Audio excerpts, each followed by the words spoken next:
नमस्कार प्यारे विद्यार्थियों, राजस्थान जीके स्टडी के एनालिसिस पर आपका बहुत बहुत स्वागत, हार्दिक अभिनंदन है। आशा करती हूँ कि आप सभी अच्छे होंगे। तो चाहे आप किसी भी प्रतियोगी परीक्षा की तैयारी कर रहे हो, क्लास आपके लिए महत्वपूर्ण रहने वाली है। यहाँ पर आपको भूगोल, कला, संस्कृति और इतिहास के मॉडल पेपर सोल्व करवाए जा रहे हैं, जो कि आपके एग्जाम की दृष्टि से आपके लिए काफी महत्वपूर्ण रहने वाले हैं। और सभी विद्यार्थियों से निवेदन है कि क्लास को आप एक बार ज्यादा से ज्यादा शेयर कर दीजिए। तो देख लेते हैं क्वेश्चन नंबर 1 क्या पूछा गया है आपसे कि राजस्थान में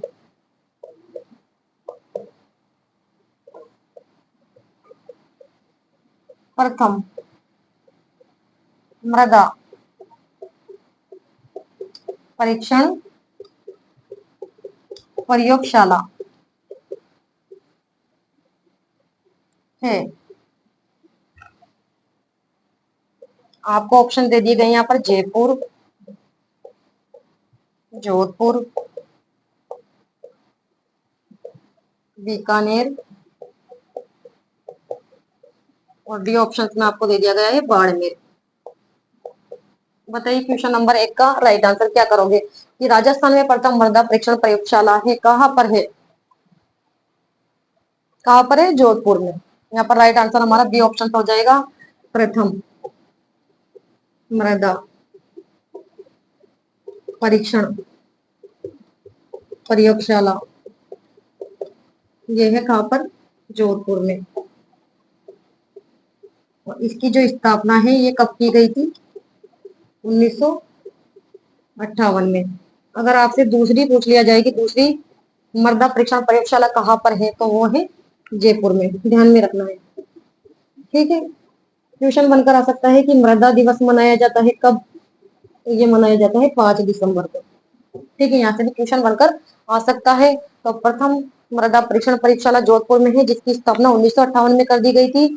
और दूसरी मृदा परीक्षण प्रयोगशाला है जयपुर में, ठीक है। और मृदा दिवस मनाया जाता है 5 दिसंबर को। ध्यान में रखना है। क्वेश्चन नंबर 1 का राइट आंसर होगा बी ऑप्शन। क्वेश्चन नंबर 2 देख लेते हैं हम।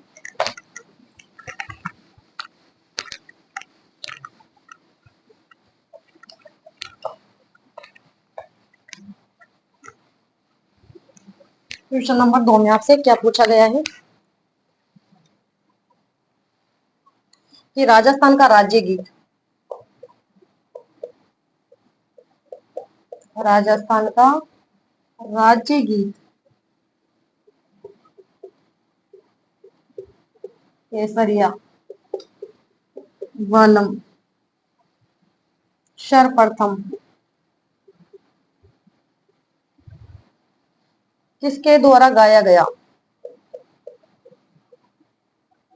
किसके द्वारा गाया गया? ऑप्शंस आपको दे दिए गए यहाँ पर। अल्लाह जिलाई, अल्लाह जिलाई। बी ऑप्शंस में आपको दे दिया गया है बन्नो बेगम। और सी ऑप्शंस में आपको दे दिया गया है मांगी बाई।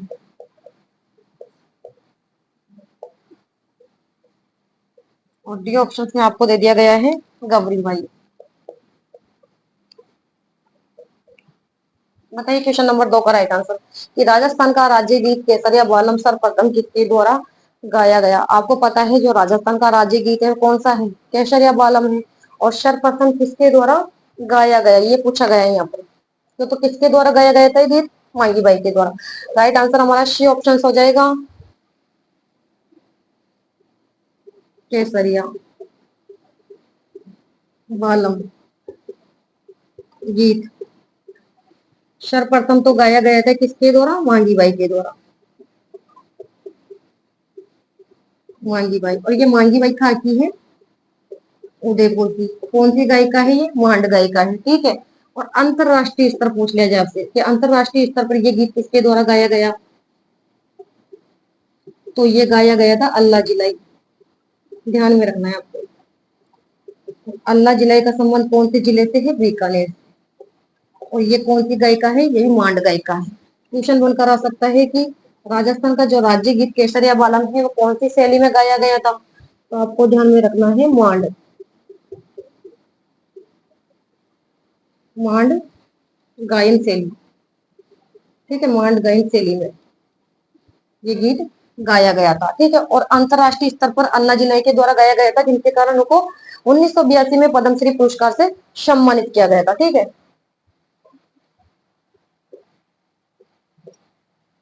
1982 में पद्मश्री पुरस्कार से इन्हें सम्मानित किया गया था, ठीक है। तो समझ में आया आपको। राजस्थान का जो राज्य गीत है केसरिया बालम ये सर्वप्रथम गाया गया था मांगी बाई के द्वारा, लेकिन अंतरराष्ट्रीय स्तर पर गाया था इसे अल्लाह जिलाई के द्वारा, और उसके कारण अल्लाह जिलाई को 1982 में पद्मश्री पुरस्कार से सम्मानित किया गया था। और ये गीत कौन सी शैली में गाया गया है, तो मांड गायन शैली में गीत गाया गया है, ठीक। क्वेश्चन नंबर 2 का राइट आंसर होगा सी ऑप्शन। क्वेश्चन नंबर देख लेते हैं हम 3।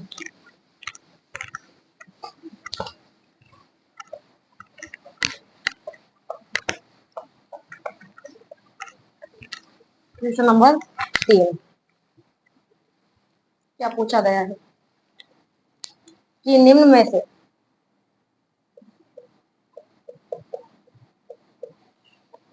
राजस्थान में लंबाई की दृष्टि से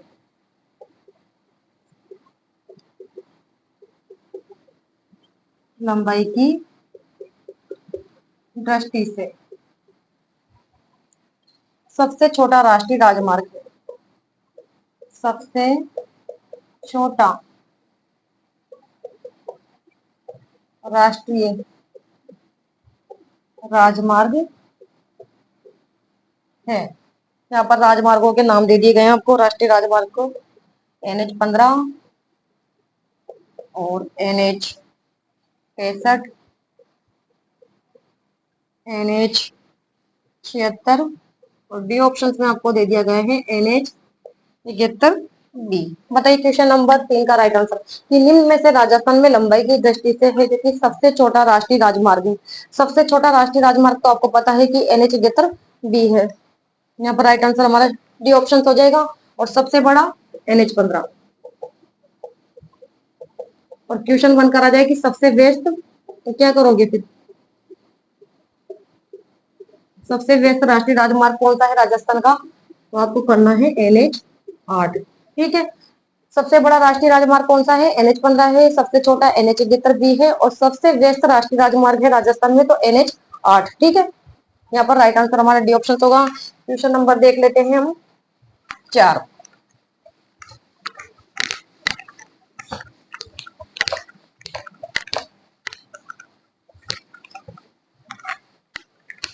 क्या पूछा गया है क्वेश्चन नंबर 4 में आपसे कि 2011 की जनगणना के अनुसार 2011 की जनगणना के अनुसार जनसंख्या की दृष्टि से जनसंख्या की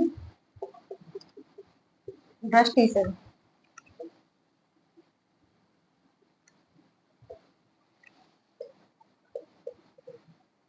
राजस्थान का स्थान है।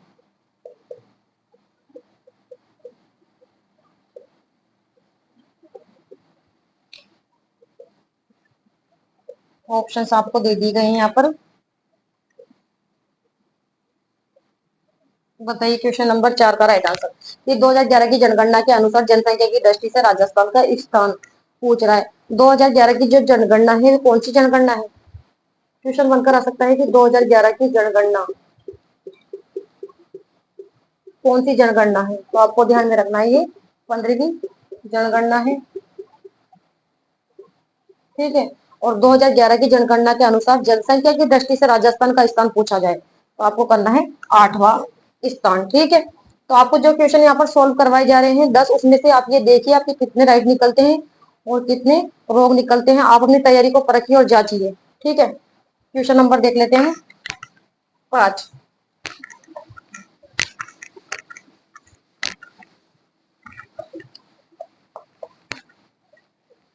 क्या पूछा गया है कि राजस्थान में petroleum basin,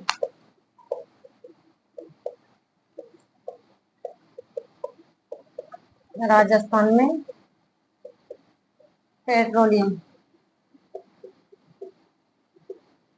basin, petroleum basin के कितने जिले हैं,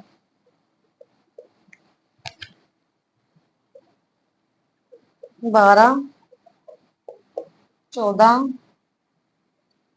15 या 18। क्वेश्चन नंबर 5 का राइट आंसर बताइए कि राजस्थान में पेट्रोलियम बेसिन के कितने हैं, जो कि जिले हैं। आप ये बताइए कि पेट्रोलियम बेसिन कितने हैं।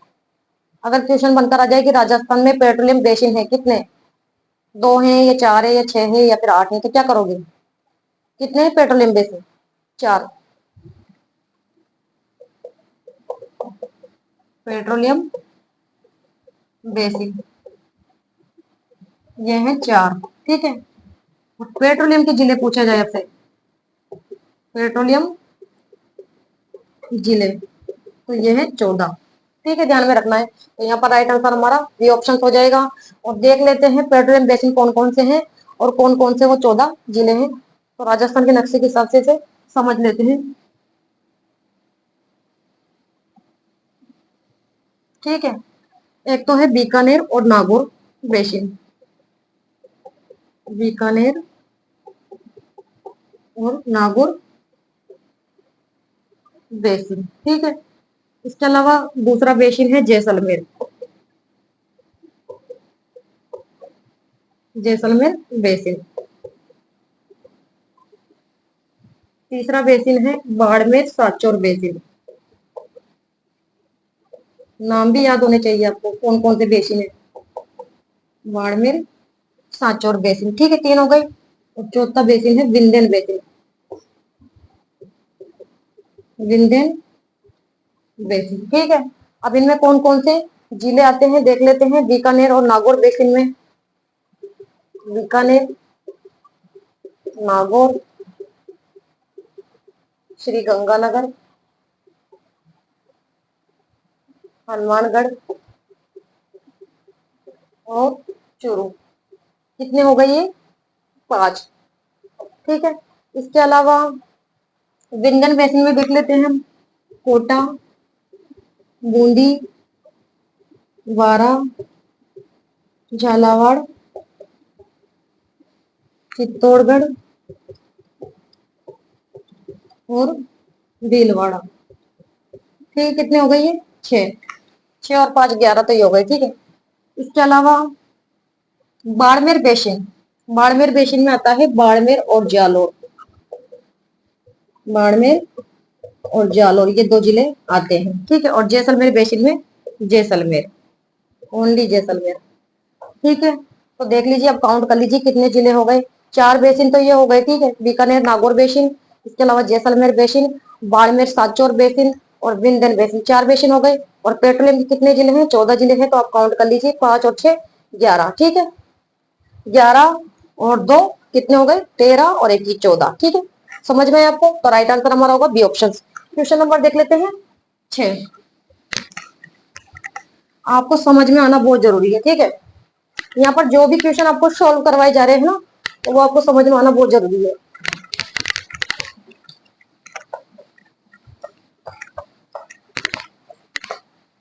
क्वेश्चन नंबर देख लेते हैं हम 6।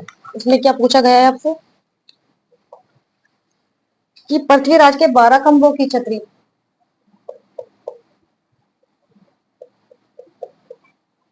पृथ्वीराज के 12 खंभों की छतरी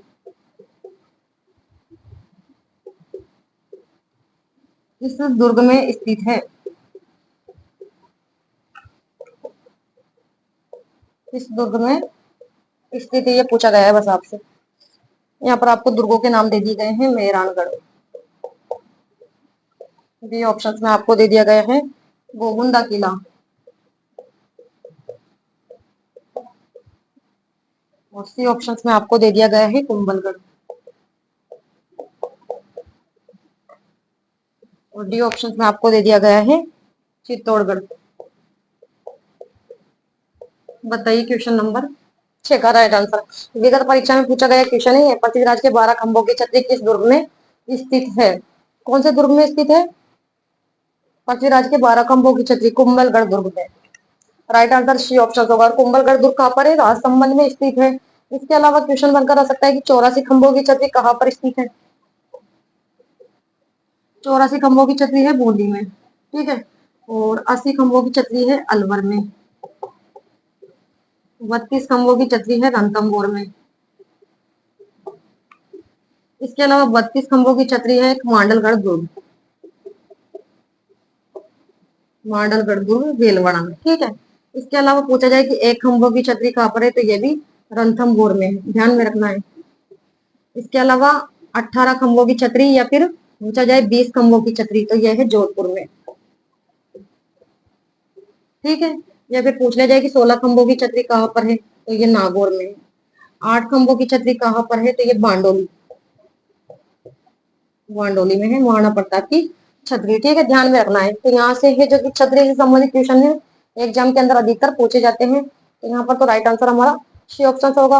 आपको पता है मेहरानगढ़ जो दुर्ग है ये जोधपुर में स्थित है, और इसका निर्माण किसने करवाया था, राव जोधा ने।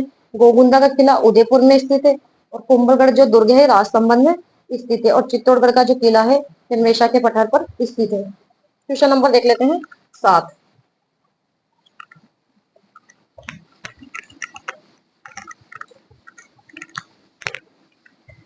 यहाँ पर आपको है जो कि भूगोल, कला, संस्कृति और इतिहास से है जो कि 10 क्वेश्चन सोल्व करवाए जा रहे हैं।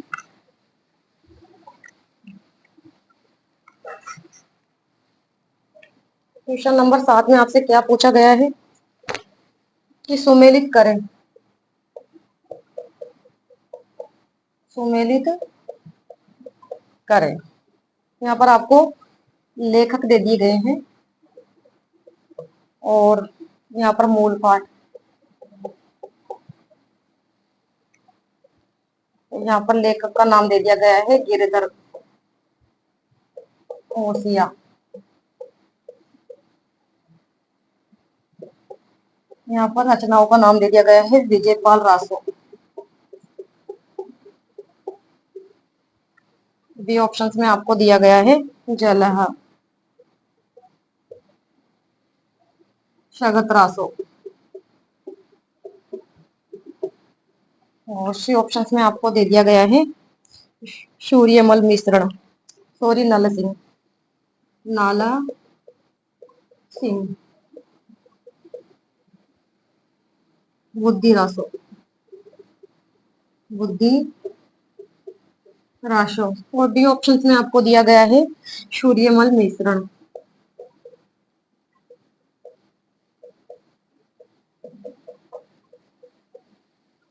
सती राशो, सती राशो। तो सम्मिलित करें आप इसे, ऑप्शन में दी गए हैं आपको यहाँ पर 3 1 2 4 4 3 2 1।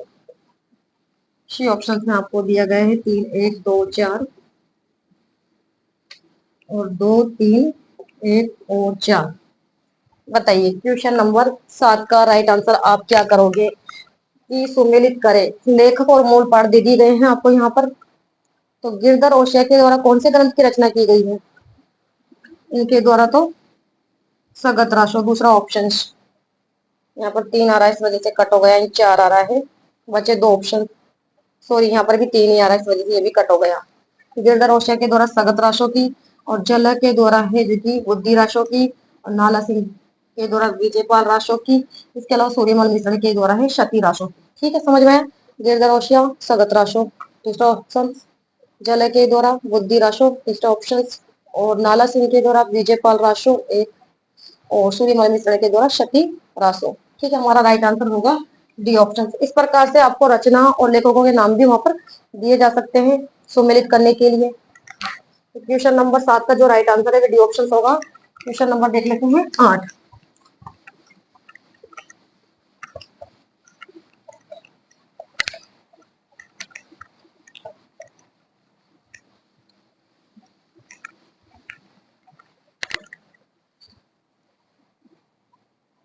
क्वेश्चन नंबर 8 में क्या पूछा गया है, किसी व्यक्ति की मृत्यु होने पर,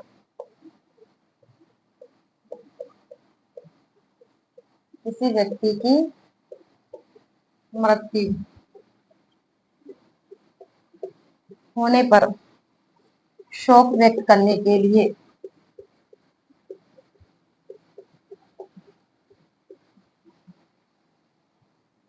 शोक व्यक्त करने के लिए कौन से गीत गाए जाते हैं, कौन से गीत गाए जाते हैं। ऑप्शंस दे दिए गए हैं, वात, मर्सिया। सी ऑप्शंस में आपको दिया गया है राशो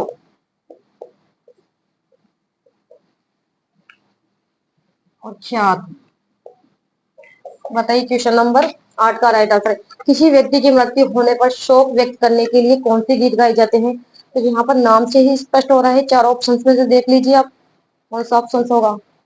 कि किसी व्यक्ति की मृत्यु होने पर जो गीत गाए जाते हैं वो गीत है मर्सिया। ठीक है, राइट आंसर बी ऑप्शन होगा। लेकिन क्वेश्चन बनकर आ जाए कि वात क्या है, तो क्या है वात? आप बताइए मुझे, वात वात की परिभाषा बता दीजिए आप मुझे, वात किससे कहते हैं? तो ये एक प्रकार की कहानी कहने की विद्या या एक प्रकार की सुनने की विद्या होती है। ठीक है, क्या है ये? कहानी कहने की विद्या ही वात है। ठीक है, ध्यान में रख लीजिए आप। और मर्सिया किसी व्यक्ति की मृत्यु होने पर गीत गाए जाते हैं मर्सिया। रासो क्या है? रासो में है जो कि राजा महाराजाओं के कीर्ति, विजय और युद्ध और वीरता का वर्णन होता है, उसे कहते हैं रासो। क्या है ये? राजाओं, महाराजाओं कीर्ति, विजय, युद्ध, युद्धों एवं वीरता का वर्णन होता है। वीरता का वर्णन ये होता है रासो। ठीक है, समझ में आया। और ख्यात किसे कहते हैं? तो ख्यात में है जो कि राजाओं के जो द्वारा कार्य किए जाते हैं सफलता पूर्वक, उनका है जो कि इसमें वर्णन होता है, उसे कहते हैं ख्यात। राजा और महाराजाओं की सफलताओं का वर्णन होता है इसमें। राजाओं महाराजाओं की सफलताओं का विवरण,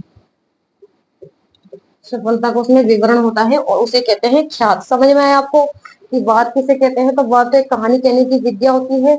मर्सिया किसी व्यक्ति की मृत्यु होने पर शोक व्यक्त करने के लिए गीत गाए जाते हैं।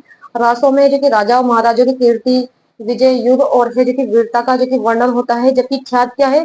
कि राजा और महाराजाओं की इसमें जो कि सफलताओं का वर्णन होता है। ठीक है, विवरण होता है। क्वेश्चन नंबर 8 का जो राइट आंसर है बी ऑप्शन होगा। क्वेश्चन नंबर देख लेते हैं हम 9।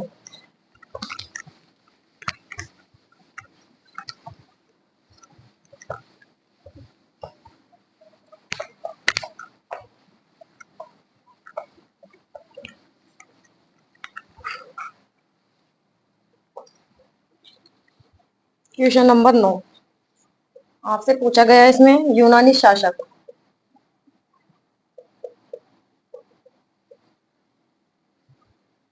मेनेंडर, मेनेंडर के सिक्के किस सभ्यता से प्राप्त हुए हैं?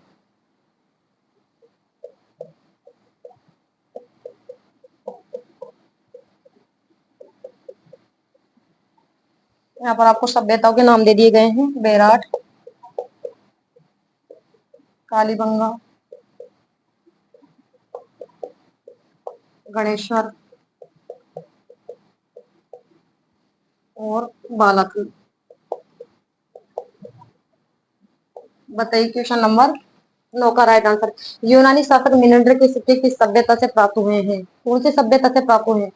मैंने आपको ये जो कि कालीबंगा सभ्यता और बेराट सभ्यता के बारे में और गणेश सभ्यता के बारे में विस्तार रूप से भी बता दिया था।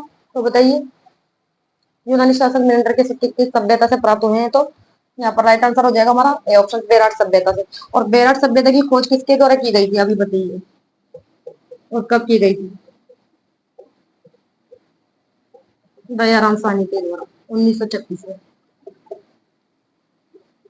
दयाराम साहनी द्वारा। ठीक है, और इसका जो उत्खनन है वो किया गया था 1962 में। किसके द्वारा? नील रत्न और कैलाश नाथ दीक्षित के द्वारा, कैलाश नाथ दीक्षित के द्वारा। ठीक है, समझ में आना चाहिए आपको। और जो बेरठ सभ्यता है ये कहाँ पर है सभ्यता, बेरठ सभ्यता कोटपुतली में, ठीक है। और यहाँ से है जो कि बेरठ सभ्यता से एक तो यूनानी सिक्के ध्यान में रखने हैं आपको, यूनानी सिक्के, इसके अलावा इंडो ग्रीक सिक्के। क्वेश्चन बनकर आ सकता है, जैसे यहाँ पर यूनानी सिक्के दे रखा है तो यहाँ पर क्वेश्चन बनकर आ सकता है कि इंडो ग्रीक सिक्के कौन सी सभ्यता से प्राप्त किए गए हैं, तो ये भी ध्यान में रखना है बेरठ सभ्यता से इंडो ग्रीक सिक्के। इसके अलावा आहत,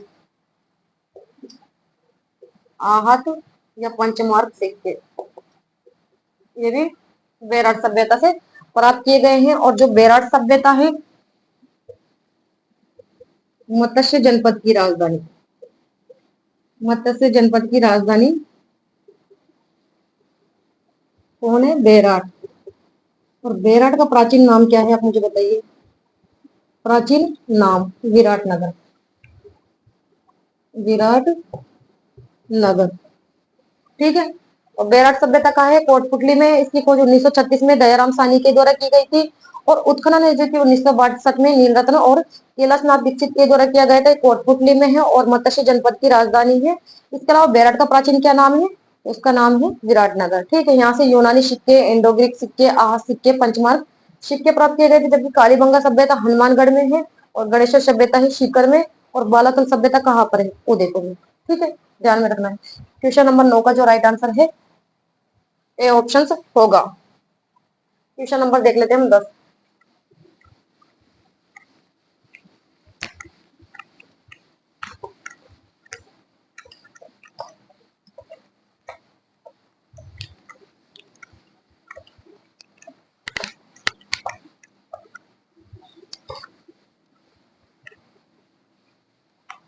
क्या पूछा गया है क्वेश्चन नंबर 10 में आपसे, कि सुमेलित करें। यहाँ पर भी आपको सुमेलित करने के लिए दे दिया गया है।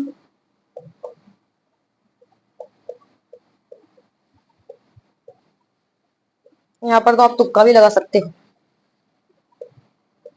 विजय स्तंभ का निर्माण, जेता, बी ऑप्शन में आपको दे दिया गया है विजय स्तंभ का वास्तुकार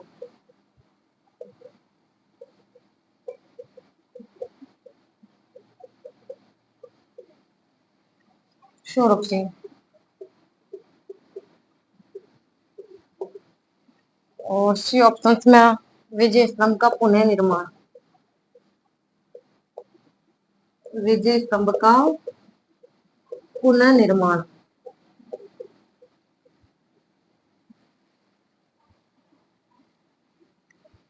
महाराणा कुंभा।